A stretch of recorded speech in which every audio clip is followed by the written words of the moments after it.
you didn't honor your father, you hated him. And that's the difference. If I hated Clinton, I'd hate America.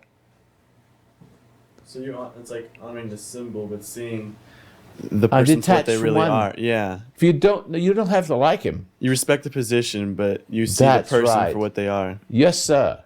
The position is the president. Yeah. That's respectable. That's how. That's funny you brought that. It's the spirit.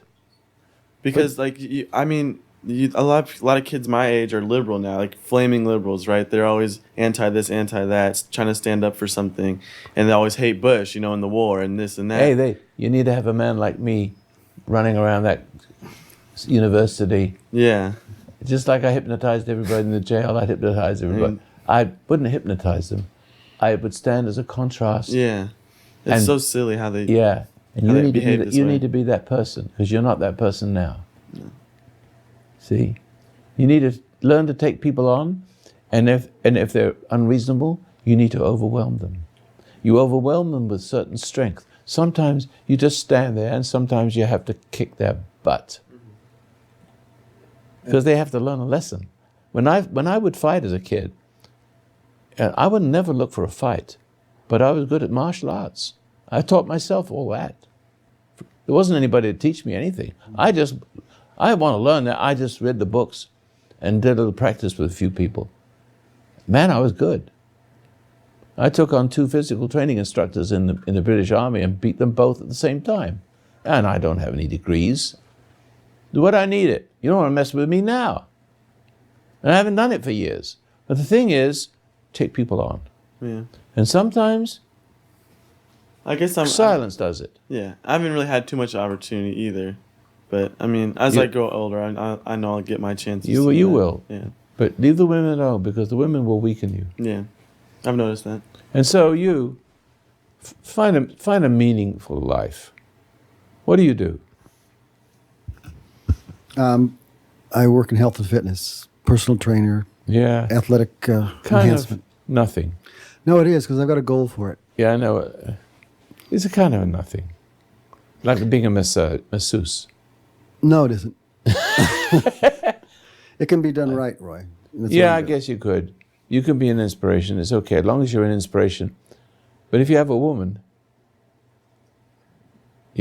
you'll become ambitious. I'm not saying, if you have, look, my wife is not an easy woman, but I've grown stronger.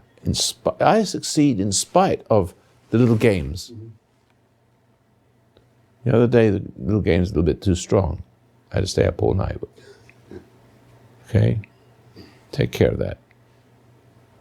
Just deprive her of a little sleep, becomes more suggestible. She's a nice lady now. I stay up 3 nights. See? I would say, listen, if I have to do this, I do it. We just sit here until you get worn out. And when you wear out, I don't wear out. I stay up a month if you have to. I have a determination you and a woman have mess with it. See, and that's the quality. But she also, because I in my life, I'm gentle, I'm firm, I catch her. She says she's sorry, but she doesn't mean it. It's like, I'm sorry, stab, I'm sorry, stab, I'm sorry, stab. Yeah. Yeah, because sorry doesn't mean anything. It's lies. And so, because there's no consequences. And there's no sincerity with that sorry either, right? But there's no consequences, because what can a man do? If there's no law down his neck, right? You can't force a person. You can't will them to. No, you can't argue. Yeah. You can't argue with them. You can argue till you're blue in the face. And it still doesn't get to them. Because they have that innate. So they have to bring some kind of suffering on them. So if you're married, you have to somehow, without doing harm. Well, there's ways. Well, I'll tell you a little story. Although it didn't work all the way. When I first got married, my wife resented me, so she didn't make my dinner. I said, I don't not work because I don't like you. That doesn't stop me from doing my duty. You don't punish me. You'll make my dinner. No, I'm not. Close the door, close the door, close the door. We sit. She gets tired, I don't. 3 o'clock in the morning, she makes my dinner. I don't eat it. But she made my dinner. Get it? Now, in other words, I'm not putting guilt, but she's married to me. She owes me. It's kind of like an unyielding patience. And I can't let that go. I'm a man. As a woman is not her role. That's why men are given the power. And they've got to use it. The good book says it. And you shall rule over her. And you better. Or she'll rule over you. That's exactly right. And all hell breaks loose in the house. So, if you're going to get married again, be a gentleman for a long time. Love the person. Love the person, not just the body. Mm-hmm. Follow that? Yeah, I follow it. Yeah. And make sure he's okay with it. Yeah, that's right. Make sure he likes her too. She's going to be a member of the family. Am I making sense? Always. Thank you. I have a story of that might help this young man over here that I think you might enjoy. When my oldest son was 14, we live in Malibu, and going to Malibu High, Malibu's about 90% liberals. And they were bringing a woman in to teach the kids about sex and how to be a homosexual and how to do everything about sex. And of course there was a handful of Christians there that stood up, and we were ridiculed and, in every way, shape, and form. And they had an assembly. There were about 400 parents there, and the principal, and there was supposed to be a discussion about this. And my son raised his hand and stood up and pointed to the 400 parents and said, "You people are cowards for not teaching your own children about sex and asking the school to do it. And you, principal so-and-so, you're a weak man." That's the idea. This is a 14-year-old. That's it. Now, this is a kid that was very, very shy going into this. And he came out of this as a man, and he was, well, let's put it this way. In his senior year at Princeton, one of his professors flew out to meet me and asked me why he's so smart. And I told him that you were the reason, because it's true. He had overcome his fears and that day. And he was. It's that moment, a seminal moment. He was brilliant in school, never got all A's, all the way through law school, everything. And my other children were the same way, but they had similar moments. And I thought something was wrong with my oldest son. He was so shy, and he was in the fetal position half the time. And then all of a sudden, at age 14, he was then a man. He stood up. Yeah, he stood up. And you crossed that border. You crossed that border. You laid down. In your border, you lay down your gambling. You just not see that it's some weird relationship with a dad that was perverted. And you have a perverted need for that, to bond with it. And remember what I said, if you fail to speak up to someone, this applies. If you fail, like my daughter, that's actually the kind of thing that she is like, as Adam, the relationship of marriage changes to one of father's daughter. And then you live happily ever after, because you can't have sex with your daughter. And if you have sex with your daughter, she doesn't have respect for you as a father. Yeah. I mean, that's the dynamic. It's not written in books. No. Why? It's not written in books. So I just want to make that point. Well, I've always wondered, I talked to this with my roommate too, like I've always wondered why. Well, hold a second. I just want, before I forget it. Okay. If you don't mind. That's fine. Because I just keep forgetting the point. Yeah. And I want to keep making it.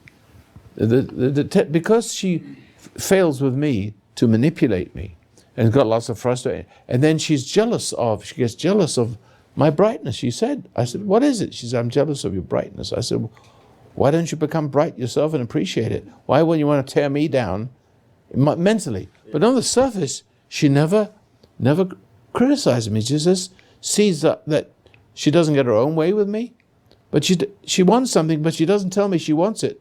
She hints of it very carefully. She doesn't look like she's afraid. She just hints of it, so I hardly hear it. If you don't hear what the request is, but then she holds it in for years. So she says, well, here's the story.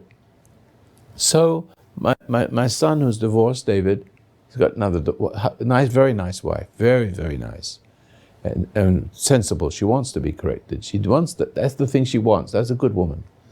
And so she comes over, but well, maybe she doesn't wash the dishes, like everybody else. She's a pretty prima donna. She had a hard life, but she's spoiled. My wife perceives this, that she doesn't wash the dish when she should. And so she kind of complains about it, but doesn't make the point any more than she makes the point that I should know that I need to maybe make a change and help her in something. But she doesn't say it loud enough, so I don't get it. See? Yes. Well, I try to tell you, I try to give you some advice, but you don't hear it. It doesn't come across with strength, because they're afraid that you might jump it. See? So there she resorts to resenting this daughter-in-law, to the point where she doesn't want to come anymore. See? But it's all secretive, right? It's all secretive. Yeah. And then she comes out with it by saying, well, I said, why are my grandchildren not coming anymore? So it's infecting them, because she doesn't understand. And she apologizes in such a way. She picks up the phone and start, because I said, you got to apologize. So she picked up the phone, did it once, and then she did it without me being there. And she picks up the phone and said, look, I've given up all my anger, and I want to start my new life. But she gives the idea that she's wrong, and she's right. See that? Instead of saying, you know what, I've resented you all these years. I never stood up to you, and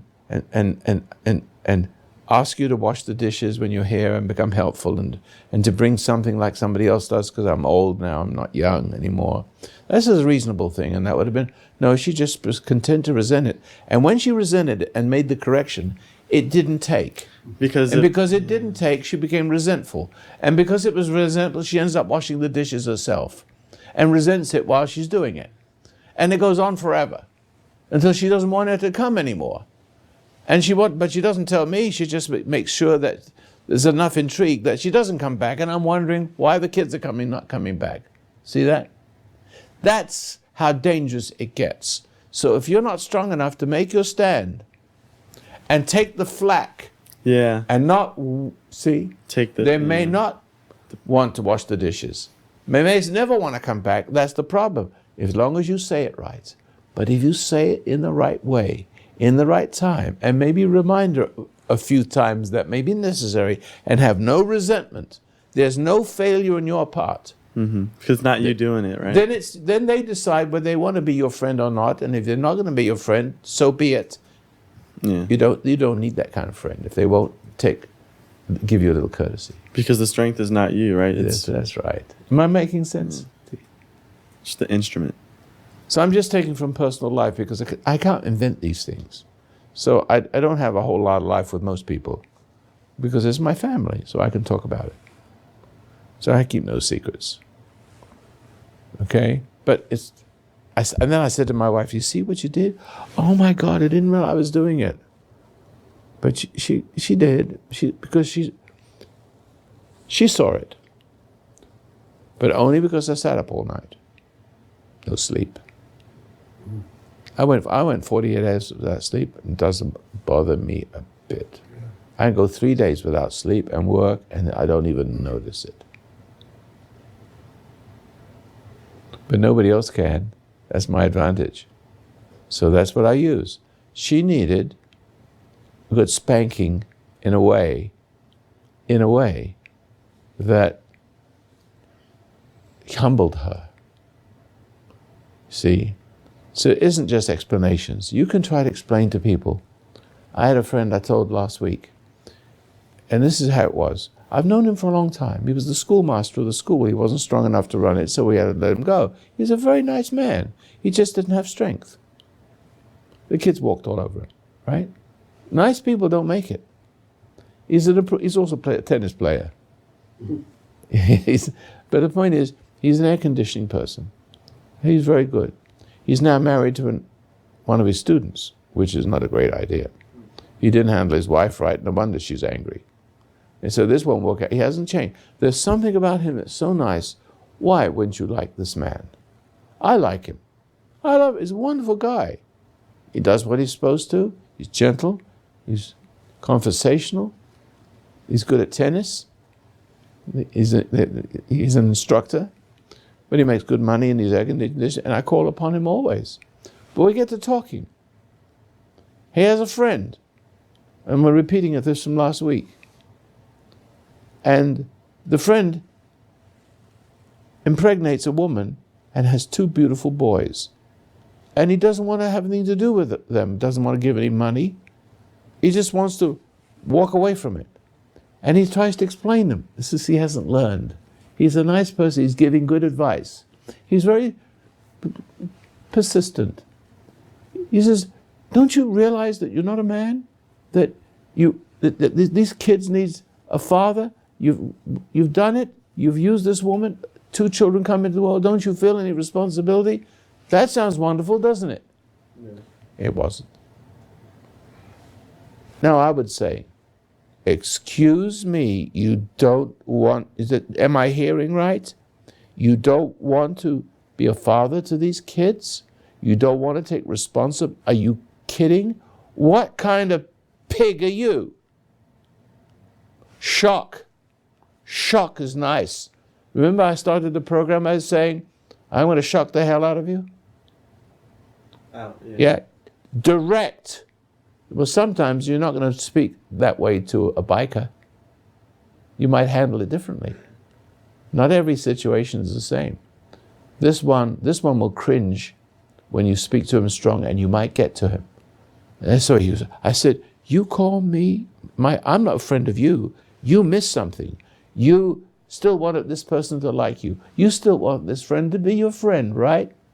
He's like, I guess so. I said, dump him. Yeah. See, let him have it with both barrels. Say, I want nothing to do with you. I mean, I see so many parasitical friendships, it's ridiculous. But that is the willingness to break the bond. Because they want that approval. He's so addicted to approval. Exactly. He gives the good advice, but he isn't strong enough to make a change in anybody. Yeah. I do the same with you. I'm not going to give you advice. You don't want to be a pig. A pig for your father. See? He ain't there. You're never going to be there. It's just an excuse because you still resent him. You still resent him. Am I right? You have a love-hate relationship with him. As a kid, he's still there. You know, I'm still that 5-year-old that didn't feel comfortable hating. But the point is, but the guilt means I've still got to go to the racetracks and find something that's missing there. It's not reasonable. Yes. It is not reasonable. But it doesn't have. There's something about in you that isn't reasonable that makes you fall for it. Because as long as you have resentment, you have a separation from the real God, and then you tend to appease the one that isn't. You always embrace your corrupter, because a little piece of him gets inside you and cries out for him forever. Wherever you can find him, you do. I suppose I'm judging myself for not being able to. Well, then that judgment turns on you. And then when you give into the racetrack, you turn the judgment on yourself. Yeah. See that? It's got to stop. Stop! Cease and desist. Do I have any text messages? I spent an hour and a half without a text message. We have interesting audience. Yeah, we have. If you come up here, we won't show your faces. You'll just see my ugly one. Unless somebody wants to sit here. So, yeah. But we want to keep this as private as possible. Because it's not an ordinary... I realized I made a mistake with the videos. Because this is not an ordinary Sunday morning sermon. This is... We talk about problems, and people may not want to be photographed. See, so forget it. Go ahead. Okay. Have a fellow here who says, I'm new to meditating. I have problems with being emotionally attached to people and I seem to need their love, but as a result of that, I just get hurt in the end. Well, that's not. How do I disconnect? Why is he asking a question? I just answered it. Nerdhead, I just answered the question. This didn't just come through just this second, but it's Ask him if you've been listening to the program. all right. I'll tell you what. I'll take it back then. I forgive myself. But I say it jokingly, good-naturedly. Mr. Nerdhead, please listen to I was just talking to my friend here about it. You resent something. You see, for instance, you're upset. You take a drug. You become addicted to it. Now, either you know you're addicted to it or not. If you don't, you go on thinking it's going to improve the pain. And what does the pain cause from resentment? But resentment isn't cured. If resentment isn't cured, it goes on. You go on resenting the person because you're justified in the resentment by the drugs. You're okay with it. You can't be okay with your resentment. Otherwise, you get more resentful. If you love a person that's wicked, they become more wicked. And they become a tyrant. They'll kill you. See, you never please them. So, if you have a problem of anger itself is a drug. Resentment and judgment is a drug in itself. And so it separates you from God. And you feel this emptiness. And you don't know how to deal with it. So you take something, food, drugs, anything to fill that emptiness through a pleasure. Now, either you know that's wrong, and you struggle with it, but the struggle only makes it worse. The struggle is you having the struggle. You still making the mistake of struggling with your problem because you're turning the anger within yourself because you can't fight with the invisible bear. You have an invisible something that you're fighting, and all it does is make you more angry. And the more it makes you angry, the more you need the love of the Father. But it's always the Father that you can't see, hidden in the gambling thing. See that? In the racetrack that you remember. That was the moment he got to you. That's where it created that affinity to something that doesn't exist anymore. Only as a fantasy. Only as a strange feeling that you can't explain, but you follow it because you still resent your father for not being a real father. So the result, you couldn't be one yourself in the beginning. See? Don't slip back to that. It's okay. Not a big deal. The father you're looking for has always been within you. You've been getting better. Your life is happier. And that's the reason why. Break this last link. You can do it. It's not that hard. As long as you know it isn't there clearly and truly, it's a truth. The first truth is always unpleasant. It's a truth. It isn't there. It's not a truth you wanted to believe. It's like you want to go back to that first home you were born in. Why should you? You know why? Because if only for this reason, when a goose hatches out or a duck hatches out, the first thing it sees, it takes to be its mother, even if it's a fox. And so I have pictures of my son, because we have a house on the water. He has 30 or 40 ducks following him around because he used to hatch out the ducks. And you can see him walking around, the ducks would follow him everywhere. They thought he was his mother. See that? So, same with shock. You come out of your shell, and the first thing you see in that shock is the person that shocks you. But it's deeper than that with humans. See that? It becomes the Father in heaven. It becomes the completing Father or the completing Mother. And so you have to find it in circumstances. You have to go to the house where you were born just to see it, because there's something there. The first thing you see is your house and your mother in it and titties. Right? That's why men love breasts so much. They're suckled by it. They suck on them now. But they're old. I'm sorry to be rude. Just take this, and then all the guys jump. What for? There's nothing there anyway. There's no milk. What is this? It's an identity thing. And homosexuality is the same, having sex with homosexuality. It's got to be a person. associated with sex, but it has to be perverse. You could masturbate and you'd be better off. See that? As long as you didn't have an image. But the point is, there has to be a person connected to it because there's something perverse connected to it. Because you become, the boy that hates his mother has become his mother. And this mother always wants a man to judge. So she's now a man with a woman's identity. And then what does a woman's identity want? It's a father. So basically, and a boy can hate his father and then want to have sex with men because anger towards fathers awakens the sexuality towards men because the relationship is still with the mother. So he's a woman that wants a dad. So he has sex with a man because he wants to make him into a dad. You see that? And you're making the racetrack into your dad. It's a good thing you don't have sex with the racetrack. That would be very difficult. But it awakens feelings. See? It awakens sexual feelings. Anger awakens sexual feelings. That's the first thing that happens. When Adam ate the fruit, disobedience. It could have been riding his bicycle when he shouldn't have been. Have you ridden the bicycle I told you not to ride? No, Johnny made me do it. Same thing. See? And so, I forgot the next point. Another question? Okay.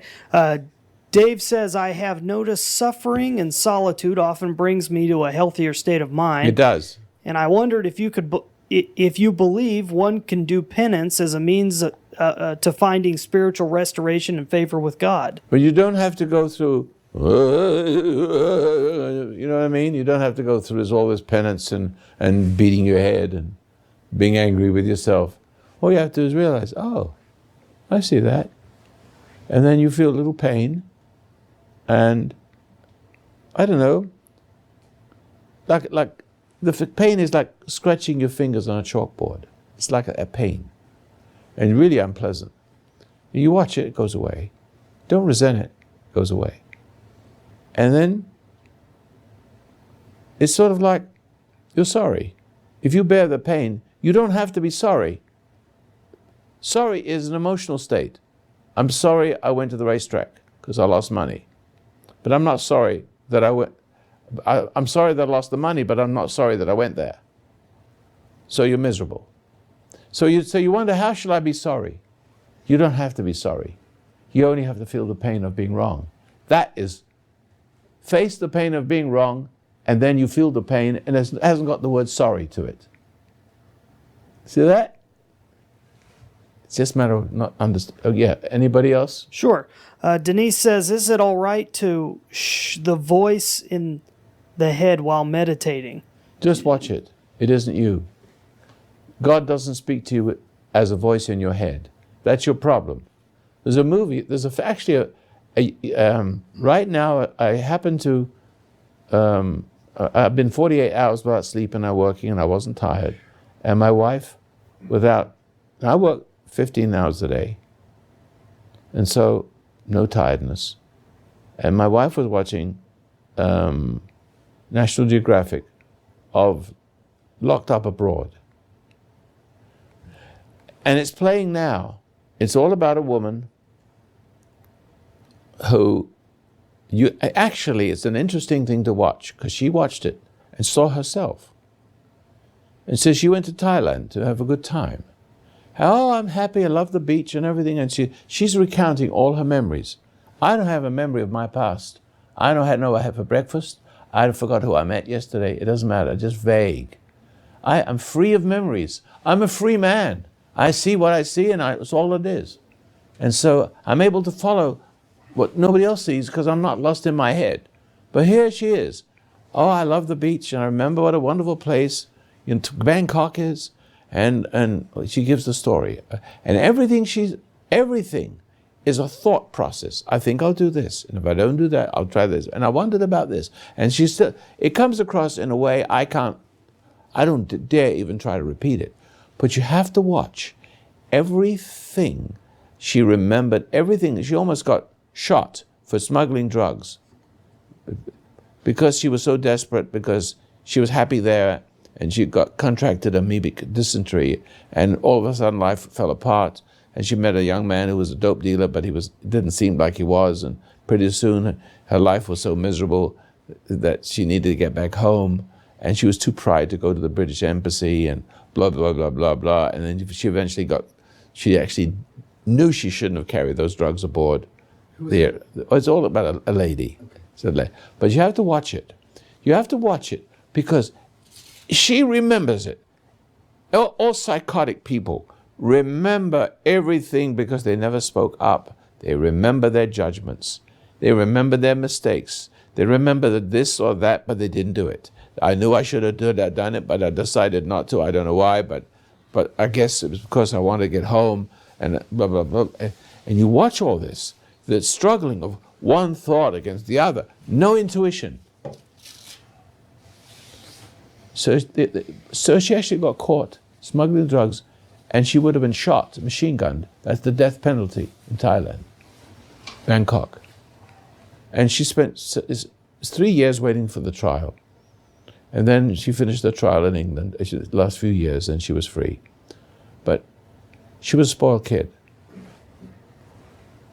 See? And she was looking for pleasure on the beach in Thailand. And she was, it was so wonderful. And all of a sudden, heaven turned to hell. And she didn't know her way out of it. And the way out of it is through intellect. One thing against another thing. And no intuition at all. And finally she thought it was all pride. Pride goeth before the fall, she said in the end. But pride was active, and when it is, you're lost in your head. That's where pride lives, and you live with it. See that? Did I answer the question fair enough? What was the question? I tend to forget my own questions sometimes because I tend to ramble. Well, he was asking about penance as a means of finding spiritual restoration. Didn't you? That was another question. That was the previous question. We took care of that. Oh, I'm sorry. See, I have a memory for that. Oh, is it okay to hush? I'm not that dumb. Yeah. No, is it okay to hush the voice while meditating? No. I don't think you could put it quite that way. No, is it? She actually said to shh the voice in the head while meditating. No, you watch it, and no, it isn't you. It doesn't like being watched. It doesn't like being recognized as not you. As long as you think it's you, you follow it. It's my idea. Why should I fight it? And if you see, you don't want to block it out. You just need to watch it with calm patience and not resent it talking to you and pulling you away, get lost in the thoughts again. You've got to come out of that morass of misery, that endless cycle. And it may not be easy, but if you succeed, only for a fraction of a second, you're making way. You're making a way. She says, thank you, by the way. We have another question here. He says, I'm really addicted to opiates. I take them for pain.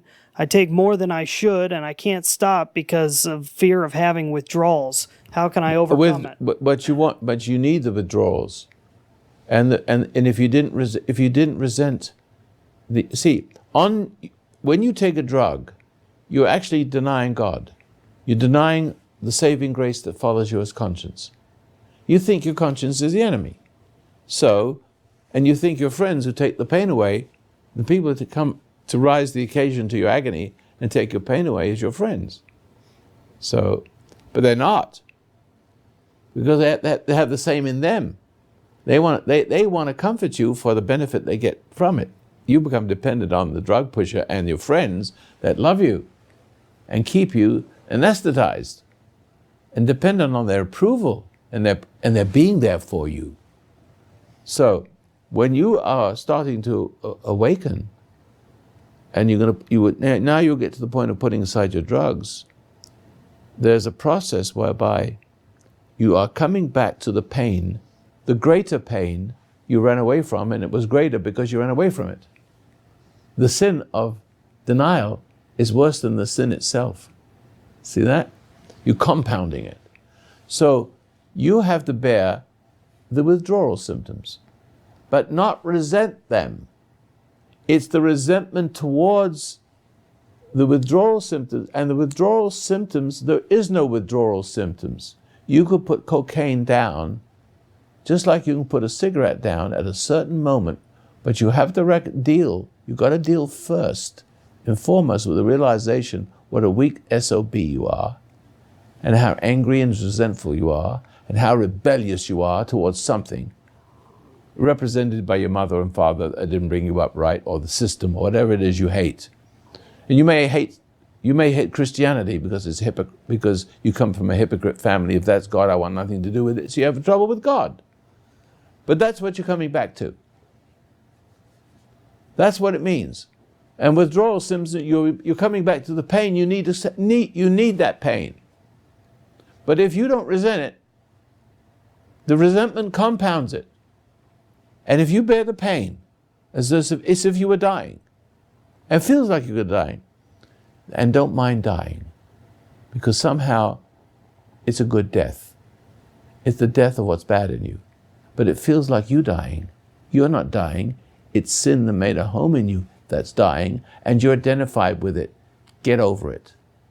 Detach from it, and so that you will feel its suffering, but know that it's not you that suffers, but you're so attached to it. So when its cross suffers, you suffer. Detach. The realization of that will help you. Drop your anger, though, because you may get a reprieve from drugs almost instantly with the meditation. But then it leaves you free to see how you arrived at it. Don't miss the opportunity to see the resentment and feel ashamed. That would be another withdrawal symptom. That's another stage of withdrawal symptoms, dropping your resentment. Because you're addicted to anger and resentment and judgment. There's no psychiatrist that can tell you what I just told you. What I told you is worth a donation to the foundation.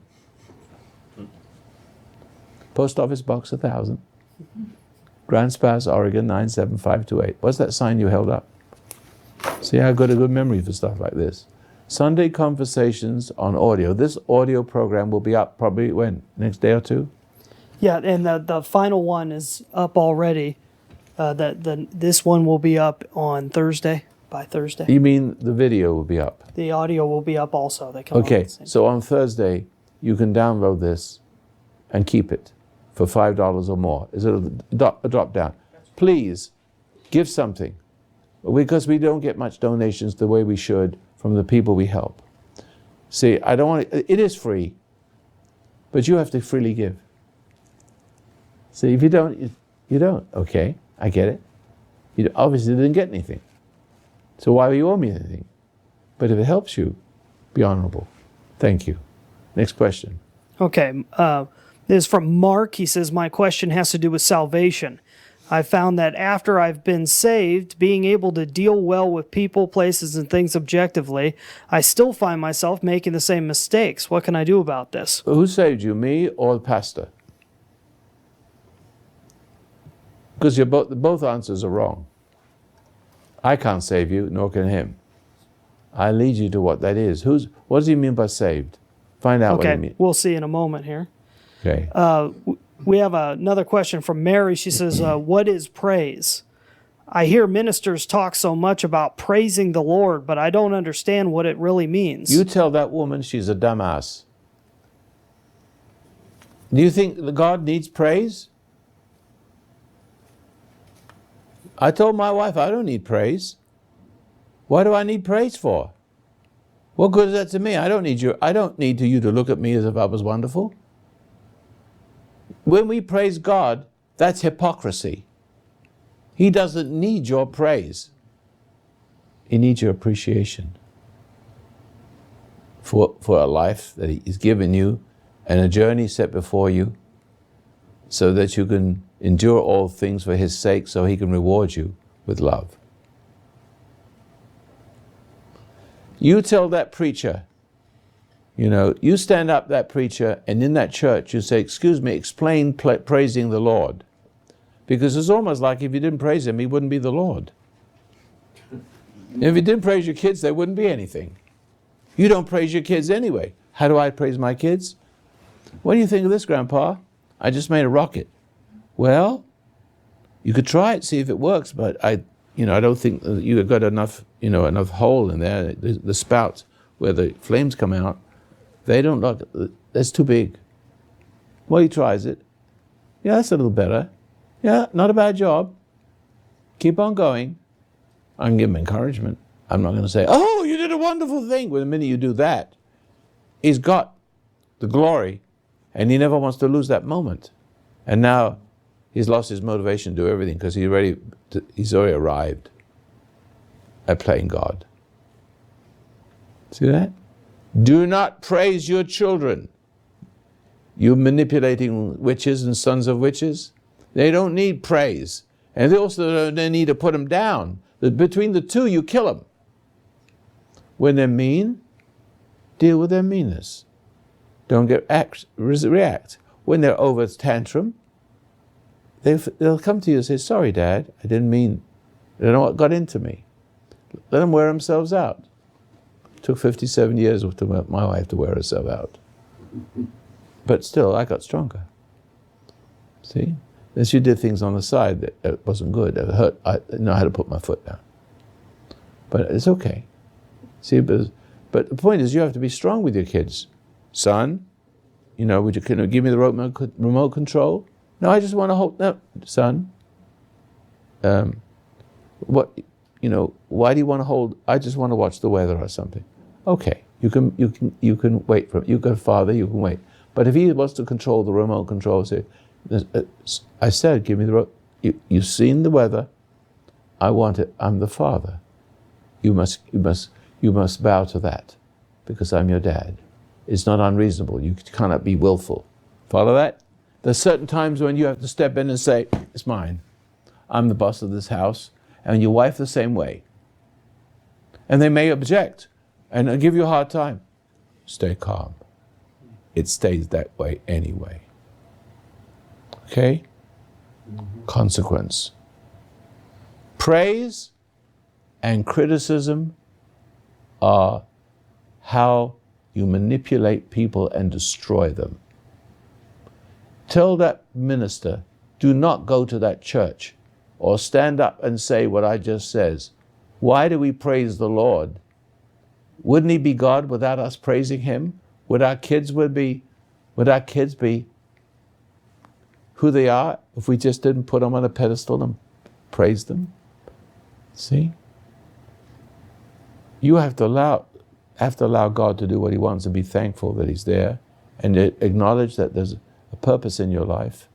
And you look at nature and you look at creation and see the creation behind, the creator behind it, and know there's a purpose and not know what it is and feel free. And there's a kind of, but all those who are hypocrites praise the Lord. Everyone who's a hypocrite, you know is a hypocrite because he says, praise the Lord, praise the Lord, praise the Lord. And you go, it's all ego trip. You're putting God on a pedestal and he wouldn't be there if you didn't praise him. If he didn't all support him, you wouldn't be God. See that? What hypocrisy and stupidity. But then you got a Lord that loves you as you are, and then you never get any better. Christians don't get any better. That's why Christianity hasn't worked in this country, because those stupid preachers. Lightning should strike that person. And that lightning should be you, from your mouth to his ears. Okay. Mary said thank you for the answer to the question. She said that's what she thought. That's good. So it was deep inside her. She already knew it. Yeah. The question from Mark regarding salvation, he said that God saved me, not man. That's good. Well, then but then he doesn't have any more problems he can't solve. I don't have any problems I can't solve. If I can't solve it, I leave it alone until it goes away by itself. I'm not meant to. I just endure it. That's simple. Patiently endure it before you know it's gone. It didn't mean anything. You didn't give it any energy. So I don't know why you asked the question then. Well, we'll see if he comes back with anything. Patty is asking, how do I stop letting my daughter and grandchildren suck the life out of me? Stop hating them. Because that's what I said. My whole talk was, if you feebly try to correct your children, they see the feebleness and do it anyway. That frustrates you even more. And since you haven't got the authority, because you have resentment, and you're trying to manipulate them, won't you do it, dear, pretty please? And the kids see that, and they look down their nose and do exactly what they want. You actually gave them a license to have contempt for you, and then you resent it. And you try to be nicer. But the resentment has made you a slave of their approval. And you keep making the same mistake, thinking that it's going to have a different outcome. And you don't even know what the mistake is. You've got no character. Next question. Okay, that's all we have for now. Okay. Well, that's all I've got for now. You doing better? I'm doing better. Good girl? Yes. Get rid of that resentment and the whole thing's gone. Well, it's weird. I don't know why. I don't know why I love you like I do. But it's just, the music came back to me. I wish we had some music like that, the old-fashioned music. I thought it was stupid at the time, but compared to today, it's good. I feel like this thing right in my face. It looks like you got a thing in your face too. I do. I just see it and sit there. Well, don't cry because you're being sorry for yourself. Okay. Okay? Just say, I see this thing in my face. I see this thing, and I've been sitting down, and when I meditate, it's kind of stopping now, but like I feel my neck and like turn. No, remember I told you last week, it takes control of your body parts. Yeah. So it's your face right now, and it twitches. And it does little things. You can see Obama's got a twitch in his right eye. He can't control it. It's guilt. Mm-hmm. He's not. Something's wrong in there, and that's the sign. You what people with tics, they look very nice people, but you watch the tick and you know there's something. Ooh, there's something very bad. Yeah. So just watch your face. You just watch it and adjust your way of life, especially resentments. Just keep a steady path that goes away. That's the evidence. It's giving you the evidence. Yeah. Evidence is illness. It could be cancer. It could be. Yeah. See, in other words, it could become a cancer. Lucky it's just a twitch in your face. You know? You feel ashamed. No, when you get ashamed, your face turns red. It has effect. See? Embarrassment. Shame. Yeah. It's in your face. Yeah. So you actually feel very self-conscious of who you are. That's the whole idea. Well, there's something really disgusting that I see. I agree. So just look at it, and nothing you do about it, and you don't really want to be that way. You don't say, "Oh God, I don't want to be that way." Don't do that. Don't do that, because just watch it, because the light is showing you this. Yeah. It's bringing it to the surface. So you're walking around thinking everybody's watching this face of yours, and everybody can see you, what you are. That's good. And when it comes up, and they may not see you that way, but it's okay that you think they do. Well, yeah.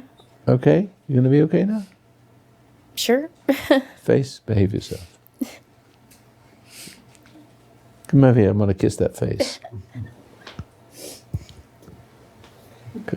I know you. Yes. Okay. How's the face? It's good. Okay. Sit down. I know her for a long time, as long as I've known you. For almost 20 years now. You should have come to me a long time ago. I should have. But I was always too busy. I know in your head I'm too busy. Oh, you could think of any. I could think of any excuse. Not to come. Yeah. You're going to hold on to your stubbornness. Very stubborn. Very stubborn. All right, ladies and gentlemen. I need your money. And I want you to be generous as you can. This program is helpful. And if you support me, it spreads.